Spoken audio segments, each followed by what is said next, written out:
relacionadas con las drogas o medicamentos. Entonces, en ese entender vamos a desarrollar el, el tema respectivo, ¿no? Principalmente la urticaria, la angioedema, el síndrome Steven-Johnson, necrólisis epidermoide son pues patologías producidas por uso de medicamentos y algunas hierbas o incluso alimentos, ¿no? Es así que hay que diferenciar qué es una urticaria, qué es un angioedema, qué es un síndrome Steven-Johnson, qué es un necrólisis epidermoide tóxico.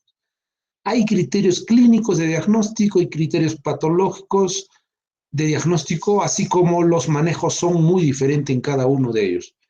Por ejemplo, la urticaria es una lesión relacionada por el uso de medicamentos, algunos medicamentos, principalmente las penicilinas, que van a producir lesiones cutáneas características como son abones o lesiones solo levantadas en la piel o con bordes mal definidos pero circunscritos, que pueden durar menos de 24 horas. La clínica más característica de esto es el prurito y está ocasionado pues como una sensación de ardor o quemazón en la piel. Son lesiones que pueden incluso desaparecer a la vasopresión, mientras en el angioedema es la parte más severa de esta urticaria, que puede ser un edema eritematoso principalmente en la orofaringe y en los labios. Esto está relacionado porque tiene más susceptibilidad en el tejido laxo, que es la vía orofaringe y los labios, ¿no? Afecta a las mucosas principalmente. La clínica más importante de esto es el dolor, el ardor, y que puede remitirse en 72 horas. Mientras el síndrome de Steven-Johnson es casi infrecuente, pero está asociado a las drogas y empieza pues con lesiones ampollosas en la cara, en el tronco, en las extremidades. Son lesiones eritemopapulares o maculares que se despega la piel de acuerdo a la severidad del caso. Si es menos de 10%, es un síndrome de Steven-Johnson. Si es una lesión más del 30%, es un síndrome de necrólisis epidermoide tóxica, que es la parte más severa de esto. Este es el tema de desarrollarlo, lo vamos a desarrollar. Entonces, la urticaria es una enfermedad cutánea caracterizada pues por la presentación del prurito, que va a producir lesiones abonosas o ronchas, que puede ser aguda o crónica. Y esa urticaria puede predecir o puede ser una antesala del angioedema si en algunos casos la angioedema también no es antecedida por urticaria por el uso de ciertos medicamentos. Más adelante lo manifestaremos a qué medicamentos y cómo es la aparición del angioedema sin urticaria. Entonces, la aparición es súbita en la urticaria, las lesiones son epidérmicas, sobrelevantadas, con inflamación central, de tamaño muy variable, asociado a eritema circundante y prurito principalmente, ¿no? Las famosas ronchas. Y la angioedema, pues, es una inflamación repentina en la parte inferior o la parte más interna de la epidermis, o sea, principalmente en la dermis y en la hipodermis. Presenta más dolor que prurito o escozor, afecta frecuentemente a las mucosas, como hemos dicho. ¿Por qué afecta más frecuentemente a las mucosas? Porque hay más tejido laxo, como la boca, la orofaringe, ¿no? Y los párpados, como podemos ver acá en la diapositiva, donde hay más lesión en los labios, ¿no? Epidemiológicamente, la urticaria es una enfermedad común, tiene una incidencia del 20% en la forma aguda y 0.5 a 1% en la forma crónica. De estos, el 20-30% de los urticarias están asociados al angioedema. Se puede presentar en cualquier edad. La forma aguda presenta generalmente en jóvenes o niños y la forma crónica puede ser en la tercera o cuarta edad. Prevalece el porcentaje doble en las mujeres y remite espontáneamente o puede empeorar o producir un cuadro más catastrófico como es el angioedema o finalmente puede llevar a un shock anafiláctico.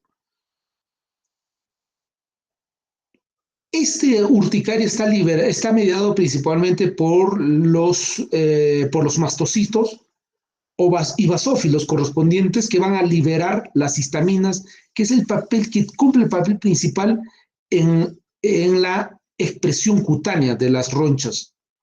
Los mastocitos pues, son activados por estímulos inmunológicos y no inmunológicos. Si hay estímulo inmunológico, pensaremos un tipo de hipersensibilidad tipo 1. Recordemos que tenemos 4 tipos de hipersensibilidades, 1, 2, 3 y 4. La tipo 1 está mediada por IgE, mejor dicho, por una reacción de antígeno-anticuerpo. Recordemos que los presentadores de antígeno tenemos en la epidermis, como las células dendríticas, que va a captar las sustancias antigénicas y esta va, a través de sus receptores,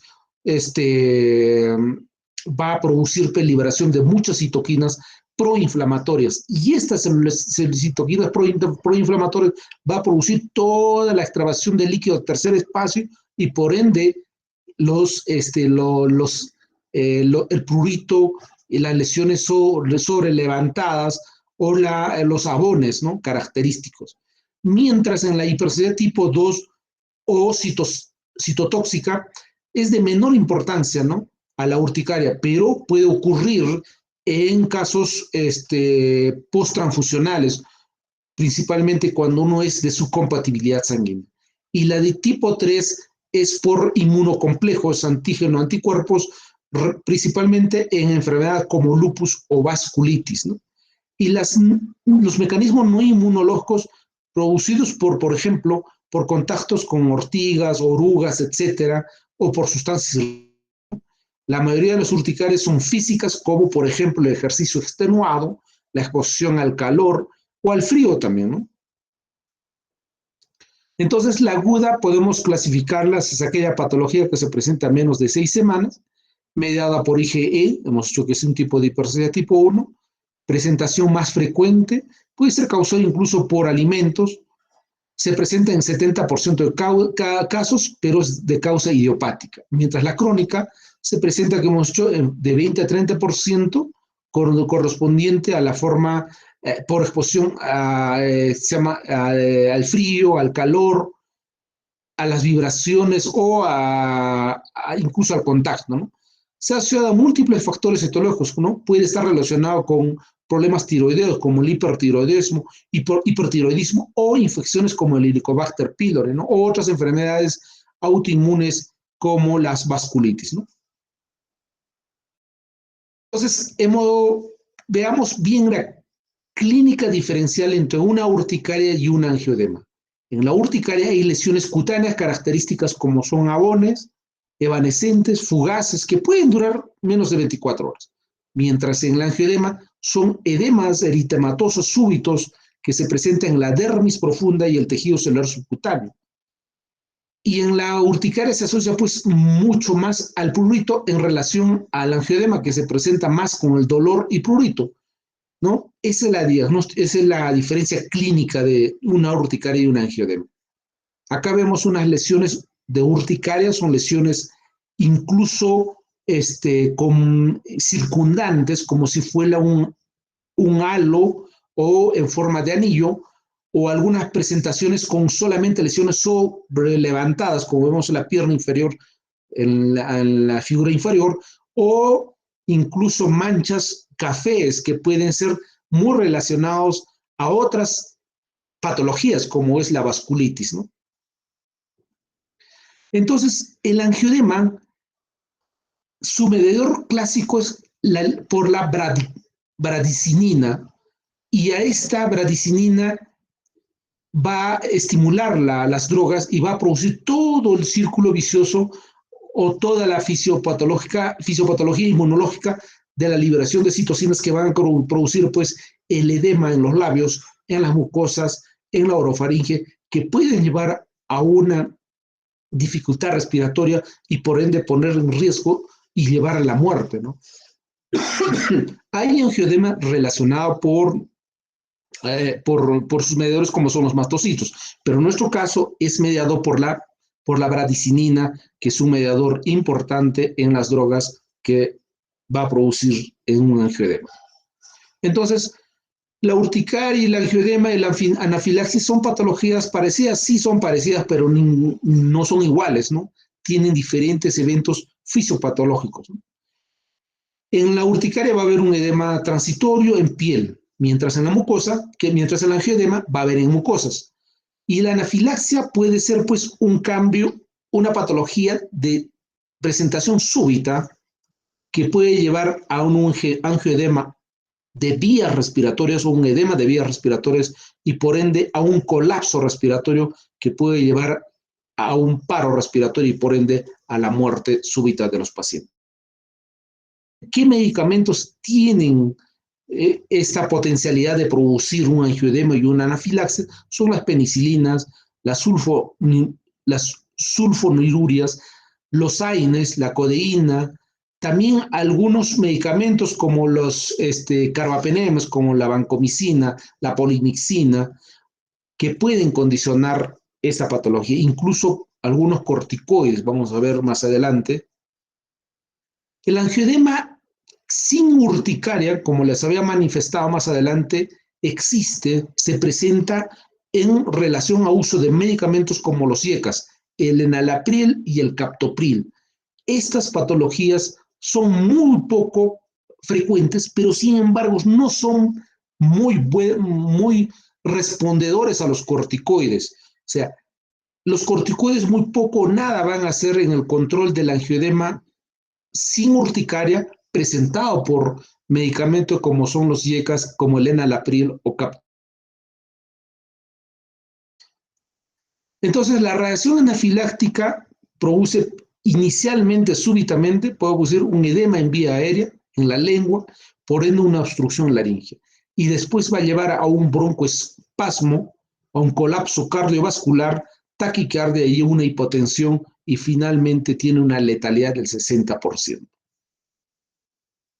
Entonces, ¿cómo es el manejo de una urticaria? Siempre el manejo de primera línea son los antihistamínicos de segunda generación. ¿Y cuáles son? Los antihistamínicos de segunda son loratadina, cetiricina. También tenemos otros medicamentos que podemos usar como los corticoides, ¿no? O la ranitidina. Sin embargo, en el angioedema es menester usar pues otro tipo de medicamentos. Principalmente podemos usar también inmunosupresores como la ciclosporina o el omalizumab, ¿no? Entonces, en un tratamiento por shock anafiláctico es importante usar la epinefrina, que es una ampolla de 1 miligramo por ml, que viene una presentación de 1/10.000, la dosis de 0.01 miligramos por kilogramo o una dosis máxima de 0.5 miligramos por intramuscular, que se puede colocar cada 15 o cada 20 minutos hasta llegar a una área de trauma shock o un hospital donde nos puedan colocar una infusión de adrenalina, cristaloides, para poder controlar esta patología muy poco frecuente, pero de alta mortalidad, ¿no?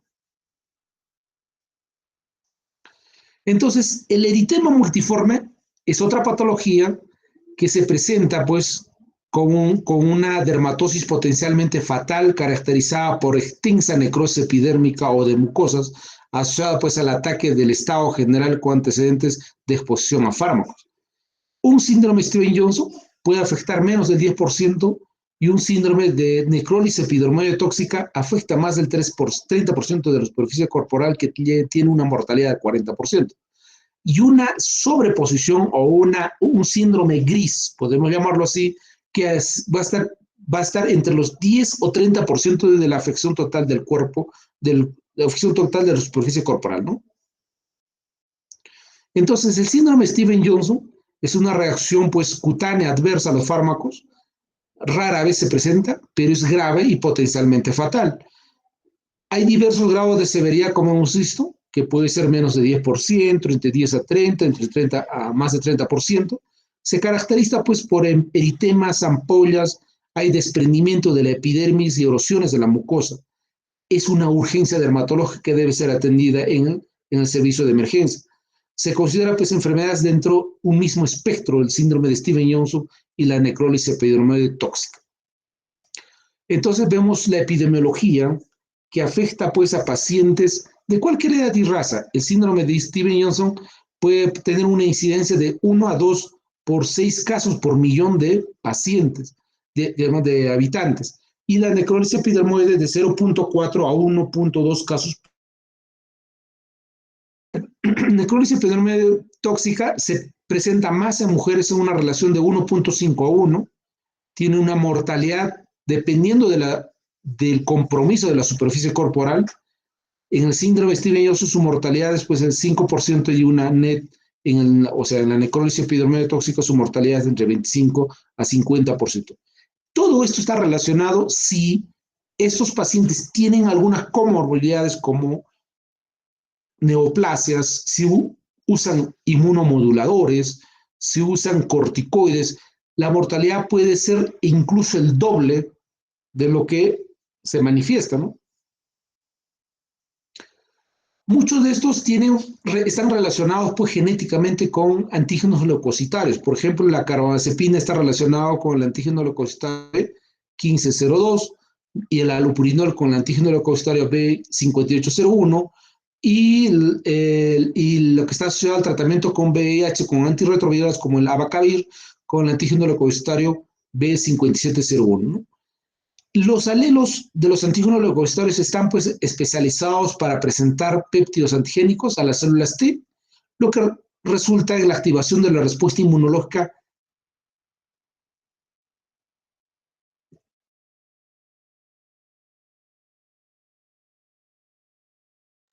con el síndrome Steven-Johnson, puede ser la inmunosupresión, como les dije, los tumores o incluso los injertos o pacientes con VIH que se multiplican su riesgo de mortalidad, ¿no? La etiología, como hemos dicho, generalmente es a medicamentos. Más de 220 medicamentos están asociados. Los medicamentos de vida media larga son los que más complicaciones nos van a traer y los más frecuentes son los anticonvulsivantes, antibióticos, AINES y otros. Por ejemplo, los anticonvulsivantes tienen un 35.1% como la carbamazepina, fenitoína, fenobarbital y la motrigina. Los antibióticos como las sulfas, los betalactámicos, las cefalosporinas, cipro, eritro y banco en un 33.3% y como otros como el allopurinol y la furosemida en un 24.6%. También está relacionado con otros procesos infecciosos como el micoplasma y otros virus como el herpes simple.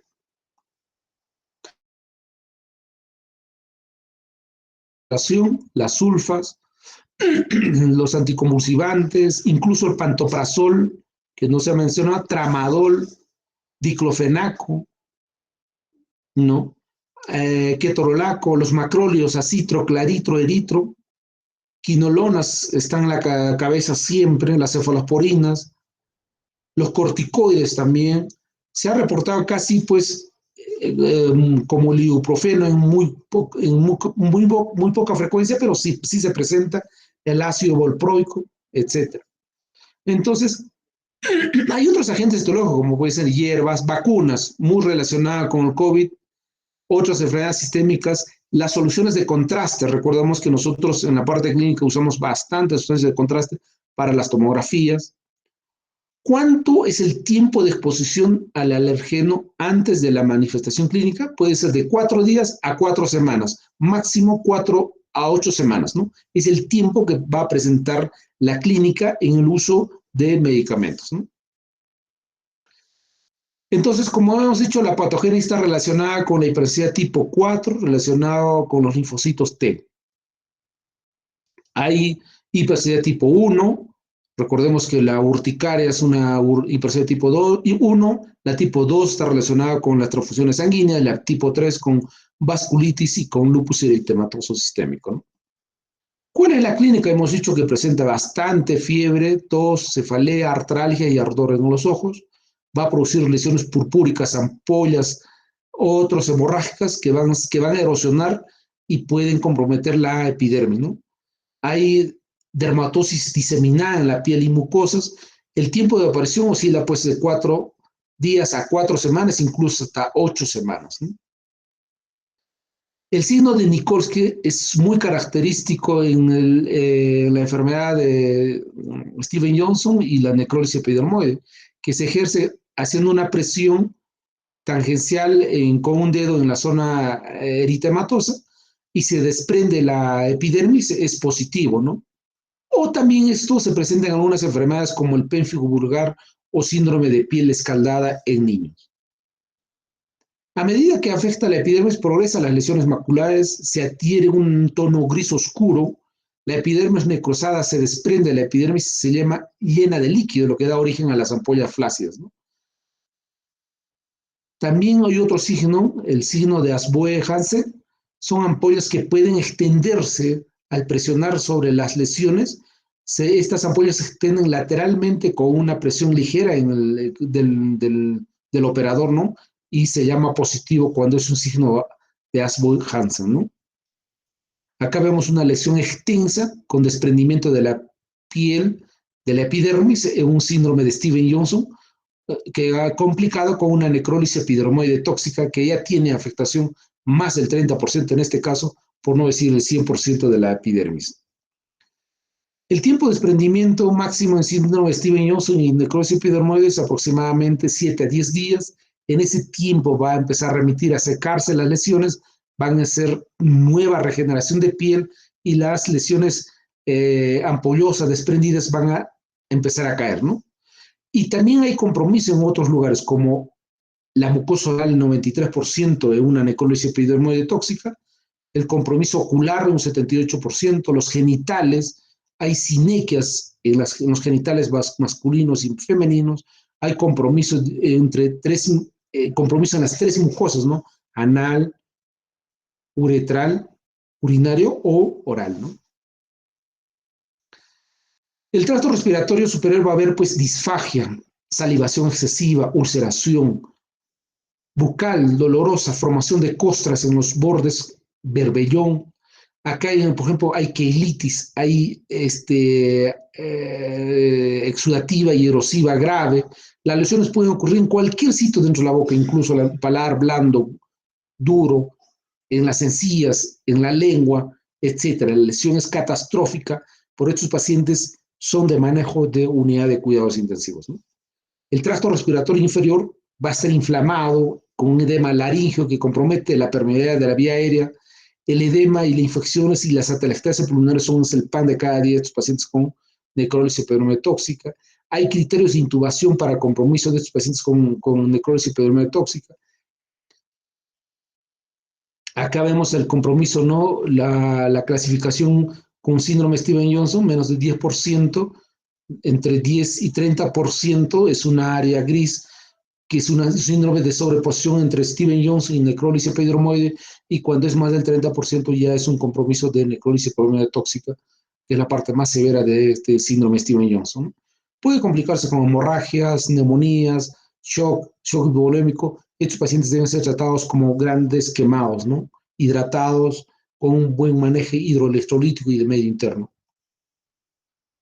El diagnóstico, pues, es clínico netamente, ¿no? Pero podemos solicitar otros análisis, ¿no? Para ver cómo está el tiempo protrombina, cómo están los factores de coagulación, cómo están las enzimas hepáticas, pedir cultivos para ver cuáles son los gérmenes. Como recordemos, la piel cumple una función de barrera o de protección. Hay que ver que esta barrera de protección se ha perdido. En ese caso, hay gérmenes oportunistas que se encuentran en la piel y pueden ingresar a producir una infección y de esta forma llevar a un grado de sepsis. Los hemocultivos es importante, los cultivos de las áreas lesionadas, el urocultivo, no es importante en estos pacientitos. El diagnóstico diferencial hemos dicho que es un síndrome con piel escaldada por estafilococo en niños que se presenta. Ahí también síndrome de Nikolsky positivo. También se puede hacer con eritema pigmentario o FIGO generalizado, que también es un diagnóstico diferencial de Steven-Johnson. Pénfigo vulgar también, recuerda que es una enfermedad crónica autoinmune, usualmente iniciada en la mucosa. Hay pequeñas lesiones en el paladar blando, eritematosas, y en la epidermis, en la parte torácica anterior-posterior, puede haber ampollas con posterior ulceración. El estudio es anatomopatológico, viendo las lesiones de acantólisis que se encuentran en la intraepidermis.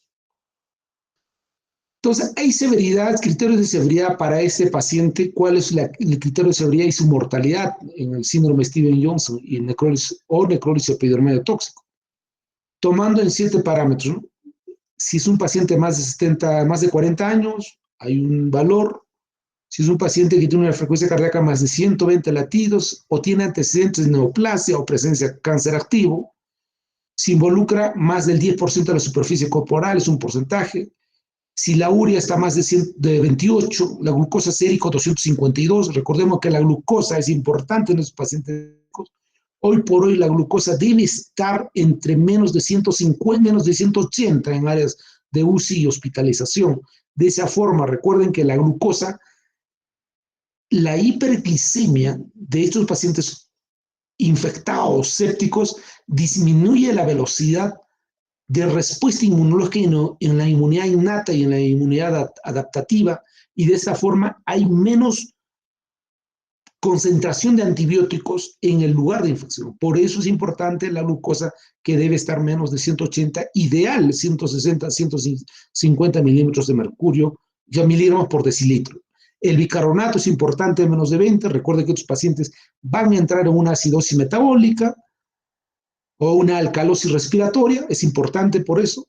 Se evalúa dentro de los primeros 24 a 72 horas. Si el paciente tiene un score de 0 a 1, su mortalidad será 3.2. Si el score es 2, tendrá un 12.1 de mortalidad. Si el score es 3, 35.3% de mortalidad. Si el score es 4, 58.3% de mortalidad. Si el score es más de 5, 90% de mortalidad.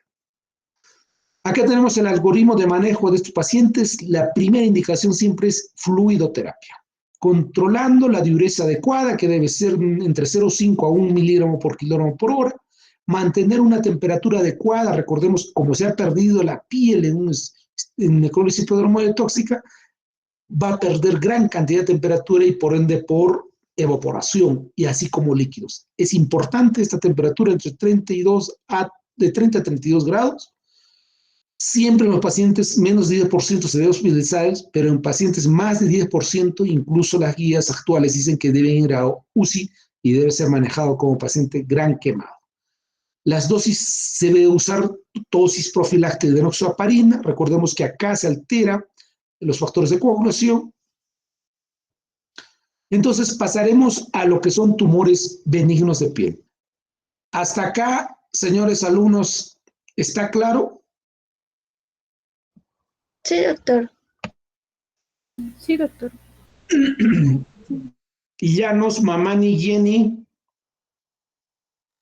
Presente, doctor. Buenas noches. Ito, Larico. Presente, doctor. Buenas noches. Guarachi, Laurente. Presente, doctor. Buenas noches. Flores, Condori. Presente, doctor. Buenas noches. Flores, Gómez. Presente, doctor. Buenas noches. Flores, Mamani. Buenas noches, doctor. Presente. Flores, Choque. Presente, doctor. Buenas noches. Cutipa, Cela. Cutipa, Chana. Presente, doctor. Buenas noches. Cutipa, la presente, doctor. Ortiz, Quispe, Cris. Buenas noches, doctor. Presente. Paxi, Carcausto. Buenas noches, doctor. Presente. Pari, Carcausto. No, Pari, Marca. Buenas noches, doctor. Presente. Perca, Olarte. Buenas noches, doctor. Presente. Pérez, Flores. Buenas noches, doctor. Presente. Quispe, Aquino. Buenas noches, doctor. Presente. Quispe, Huaracayo. Presente, doctor. Buenas noches. Quispe, Umpiri. Buenas noches, doctor. Presente. Quispe, Sanga. Buenas noches, doctor. Presente. Quispe, Lipa. Buenas noches, doctor. Presente. Rodríguez, Caliz. Buenas noches, doctor. Presente. Tiznado, Ramos. Presente, doctor. Buenas noches. Rojas, Chambilla. Torres, Paredes. Buenas noches, doctor. Presente. Vélez, Durán. Buenas noches, doctor. Presente. Yerba Pari. Vilca, Coaquira. Buenas noches, doctor. Presente. Bueno, continuamos. Tumores benignos de la piel. Este es un tema importante también para ustedes, para que tengan la precisión rápida. Hay un montón de tumores benignos de la piel, pero vamos a ver por lo menos unas cuantas acá. Y para eso es importante conocer pues la epidermis, cómo está dividido. Ustedes ya lo saben, ya le han hecho la parte en la primera unidad de la cátedra que estamos haciendo. Está el estrato córneo, el estrato granuloso, el estrato espinoso y el estrato basal. No voy a hablar de cada uno de esos, pero ya lo conocen. ¿Cuáles son las funciones de la piel? También lo han hecho. Mantiene la temperatura, elimina agua, controla el medio interno de sodio, potasio, urea, glucosa y lactato, que más regula la sudoración, cumple la función de regular la hormona como la aldosterona. Es un mecanismo, se respira a través de la piel, donde se pierde diariamente una pérdida insensible de 200 ml por día. Es una barrera física contra agentes externos, contra traumatismos. También cumple la función de controlar la sensibilidad a través de las terminaciones nerviosas. Cumple la función de controlar la inmunidad interna. Es un reservorio de sangre, produce pues vitamina D, etcétera, ¿no? Hay varias funciones que ya ustedes son expertos en eso. Entonces, vamos a ver qué son los quistes epiteliales. Se trata, pues, de varios quistes que pueden ser epidérmicos, triquilémicos, dermoides y milium. ¿Qué es un quiste epidérmico? Un quiste epidérmico es una lesión redondeada, nodular y firme y se localiza en la forma intradérmica o subcutánea, que mide 0,5 a 5 centímetros, suele presentarse con una superficie, con una abertura a la que se puede drenar el contenido del quiste y la queratina, ¿no? O sea, en otras palabras, es un acúmulo de queratina. Esta es una materia blanca, pastosa, de mal olor. En general son lesiones únicas. Entonces, por ejemplo, acá vemos un quiste epidermoide que está en el párpado superior, que hemos dicho que es una lesión intraepitelial, redondeada u ovalada. Se origina pues por proliferación de células epidérmicas superficiales dentro de la dermis y su contenido es queratínico, ¿no? Se presenta frecuentemente en los párpados, más frecuentemente, ¿no?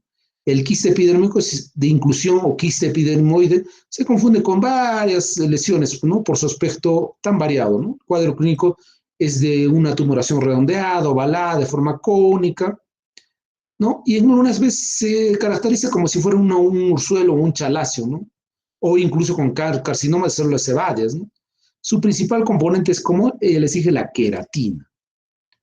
El quiste triquilémico o tricolemal o tricolémico es un nódulo subcutáneo que se muestra pues como una tumoración subcutánea, generalmente se encuentra en el cuero cabelludo, ¿no? Y este quiste triquilémico, vamos a ver, puede haber gigante como esto, ¿no? De aspecto clínico gigantesca, como vemos acá en la tomografía, en la diapositiva, en la parte más alta, hay un quiste inmenso, como lo estoy viendo con el puntero. Esto es resecado quirúrgicamente y no es maligno, pero es deformante, ¿no? Para la piel. Puede haber algunas cosas, algunas veces, sí, de gran tamaño.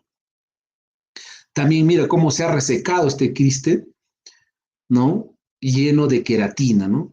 Y queda así en postcirugía. Postcirugía le han puesto un drencito acá para que siga recuerda que hay presencia de lixión seromática para que siga drenando, si no va a ser un absceso, ¿no?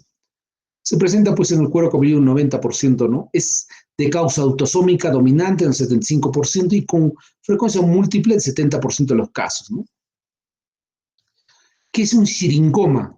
Son tumores blanco, amarillentos, a veces de café rojizo, múltiple y pequeños desarrollados, principalmente en la piel de párpados. Acá, como vemos, son los párpados, ¿no?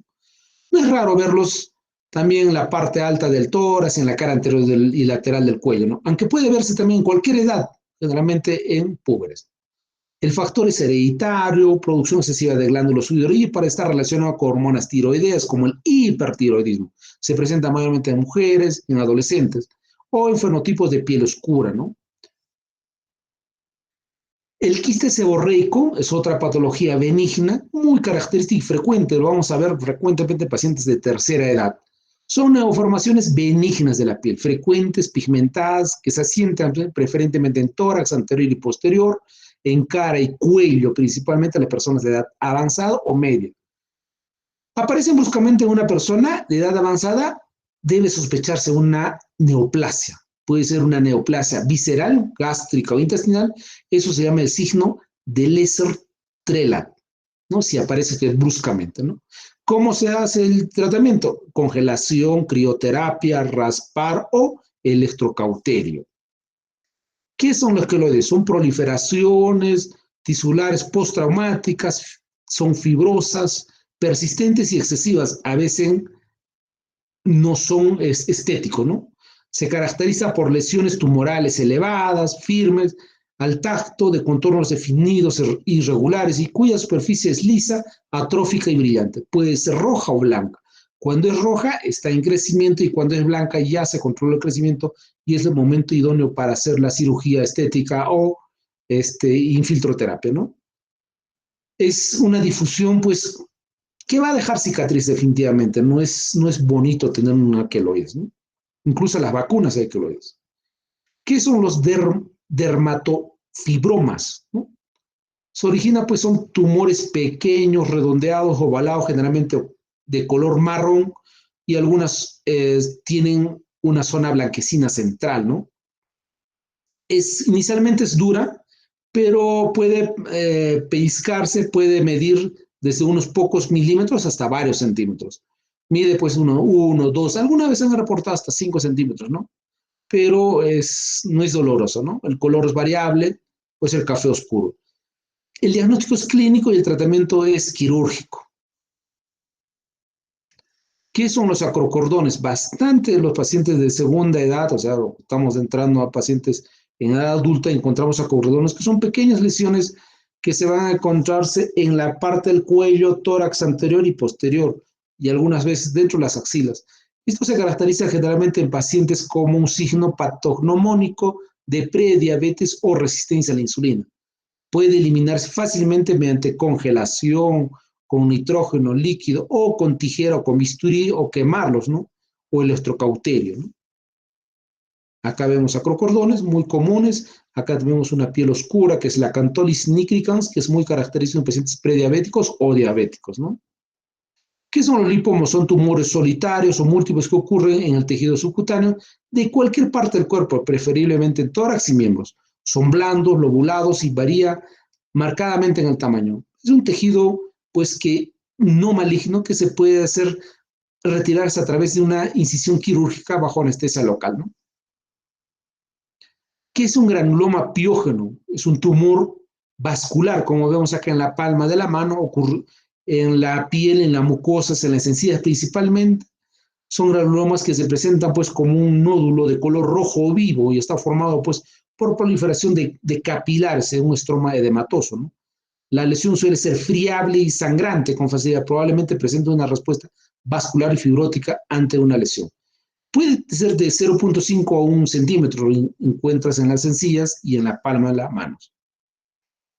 La otra, la gota, es otro tumor benigno que se presenta pues en las extremidades distales o zonas de apoyo, principalmente en las articulaciones, principalmente en el dedo gordo del pie. Puede ser relacionado por excesivo consumo de alimentos con ácido úrico, como también condiciona el alcoholismo o otros medicamentos, incluso el traumatismo, ¿no? Esto se presenta por tener alta los uratos, ¿no? O antecedentes de gota, generalmente en masculinos de edad avanzada, o pasar después de la menopausia. Tomar el exceso de alcohol condiciona la acumulación de estos cristales de ácido úrico en las articulaciones, que son como pequeños cristales de vidrio cortantes que producen dolor intenso, ¿no? Dolor intenso, hinchazón, enrojecimiento y que pueden condicionar incluso una celulitis. Acá vemos en la parte inferior cómo es un tofo encima de la articulación distal del dedo pulgar que se aprecia, ¿no?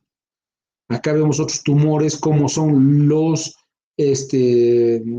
tofos que se encuentran en las articulaciones distales de las manos y de los pies. Como un riñón es comprometido por el tofo y puede llevar a una falla renal por cálculos renales y o acúmulo de tofos en pacientes con gota, en aquellos pacientes alcohólicos o con poliglobulia. Gracias, muchachos. Yo creo que terminamos hasta acá. ¿Alguna pregunta? ¿Novedad?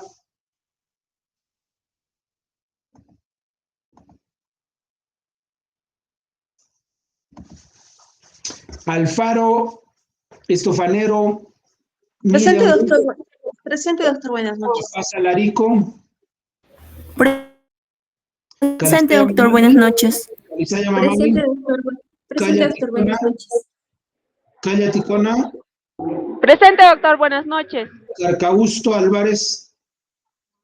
Presente, doctor. Buenas noches. Cari Mamani. Presente, doctor. Buenas noches. Casilla Paredes. Presente, doctor. Buenas noches. Carita Kea. Presente, doctor. Buenas noches. Chalco Taca. Presente, doctor. Buenas noches. Chambicea Portillo. Presente, doctor. Buenas noches. Chipana Anca. Choquecota Poma. Cuevas Presente, Condori. doctor. Buenas noches. Presente, doctor. Buenas noches. Listo, muchachos, yo creo que terminamos la próxima clase. Estamos programando el examen para el primer Para... jueves, ¿no? Primer jueves de julio. Sí, el ¿Me viernes, equivoco? doctor. Sí, el viernes 5, doctor. ¿Delegada por ahí o está tomando su cafecito? Sí. Doctor, ¿me escucha? Sí. ¿Para cuándo es el examen? Para el viernes 5, doctor. Listo. Va a ser a las 6 de la tarde, ¿no? Sí, doctor. Viernes 6. Es impostergable. El viernes 6. Viernes 5, doctor. 5, Viernes 5, cae 5. Viernes Sí, 5. A sí, las 6 viernes 5 de julio. en la universidad nos falta dos temas. La próxima semana lo tomamos y ya está programada la fecha, muchachos. Así es que a prepararse, ¿ya? Buenas noches. Será hasta la próxima semana. Buenas noches, doctor. Muchas gracias. Buenas noches, doctor. Muchas gracias.